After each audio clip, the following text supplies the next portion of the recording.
জামাত সহ 11 দলীয় জোটের যে আজকে বিক্ষোভ এবং সমাবেশ রয়েছে বাইতুল মোকাররমের উত্তর গেট থেকে এটি শুরু হবে। সেই সমাবেশ এবং বিক্ষোভকে কেন্দ্র করে অতিরিক্ত পুলিশ মোতায়েন আমরা দেখতে পাচ্ছি এবং ঊর্ধ্বতন কর্মকর্তা যারা রয়েছেন পুলিশে তারা এই মুহূর্তে কথা বলছেন অন্যান্য পুলিশ সদস্যদের সাথে। এবং আজকের এই প্রাসঙ্গিক বাইতুল মোকাররম এলাকায় চারদিকে যেমন অতিরিক্ত পুলিশ মোতায়েন করা হয়েছে, ঠিক তেমনি কিন্তু আমরা দেখতে পাচ্ছি অন্যান্য যে আয়োজন সেগুলো সব ঠিকঠাক করা হয়েছে। বিকেল 5টায় এই জায়গা থেকেই শুরু হবে জামাত সহ যে 11 দলীয় জোট রয়েছে সেই 11 দলীয় জোটের এই বিক্ষোভ সমাবেশ।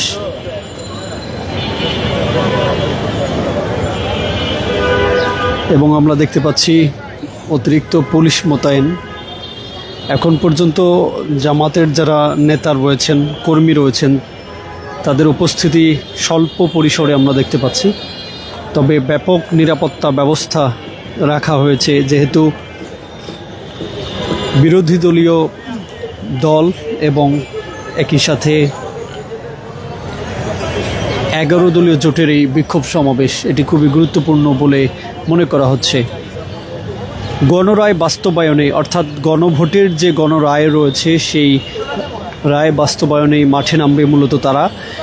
বেশ কিছুদিন ধরে সংসদ চলাকালীন সংসদের ভিতরেও আমরা দেখেছি 11 দলীয় জোটের যারা নেতারা রয়েছেন, নির্বাচিত প্রার্থী এমপি যারা রয়েছেন তারা ওয়াকআউট করেছেন। সেই ওয়াকআউট প্রসঙ্গ একটাই যে যখন জুলাই সনদ এবং গণভোটের রায় নিয়ে প্রশ্ন আসে ঠিক সেই মুহূর্তে কিন্তু সরকারি দল এবং যে বিরোধী দল রয়েছে তাদের মধ্যে বাকবিতণ্ডা লক্ষ্য করা যায় এবং দুপক্ষের মধ্যেই কিন্তু ব্যাপক উত্তেজনা লক্ষ্য করা যায় সংসদে। এরপর ওয়াকআউট ঘটনা তো রয়েছেই।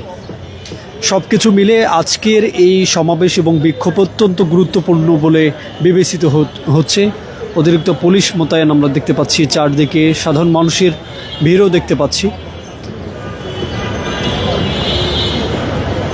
জামাতের কেন্দ্রীয় কার্যালয় মগবাজারে আজকে প্রথমেই এই বিষয়ে একটি লিয়াজু বৈঠক অনুষ্ঠিত হয়েছে যেখানে 11 দলীয় জোটের শীর্ষ নেতারা উপস্থিত ছিলেন এবং আজকে এই বিক্ষোভ সমাবেশেও তাদের উপস্থিত থাকার কথা রয়েছে।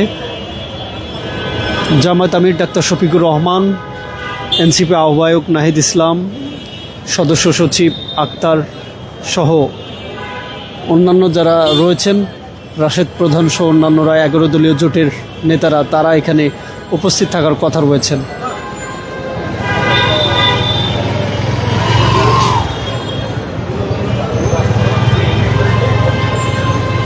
আমরা দেখতে পাচ্ছি পুলিশ সদস্যদেরকে বেশ কিছু পরামর্শ দিচ্ছেন যারা ঊর্ধ্বতন কর্মকর্তা রয়েছেন তারা।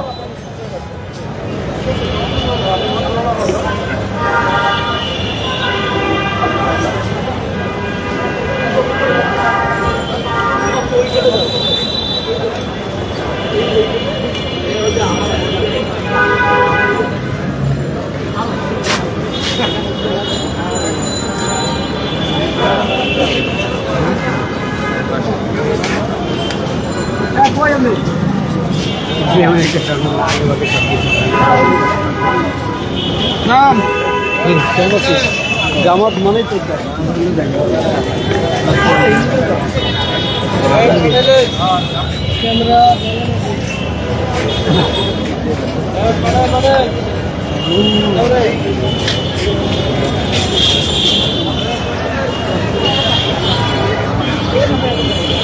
এবং এখানে যে প্রবেশদ্বার রয়েছে সেই প্রবেশদ্বারেও আমরা কিছুক্ষণ আগে দেখেছি যে পুলিশের অতিরিক্ত মোতায়েন এবং করা চেকিংয়ের মাধ্যমে ভিতরে প্রবেশের মুহূর্ত।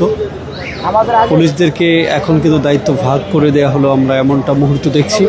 চারদিকে 11 দলীয় জোটের যে নেতা কর্মীরা তারা ধীরে ধীরে আসছেন এমনটাও লক্ষ্য করা যাচ্ছে।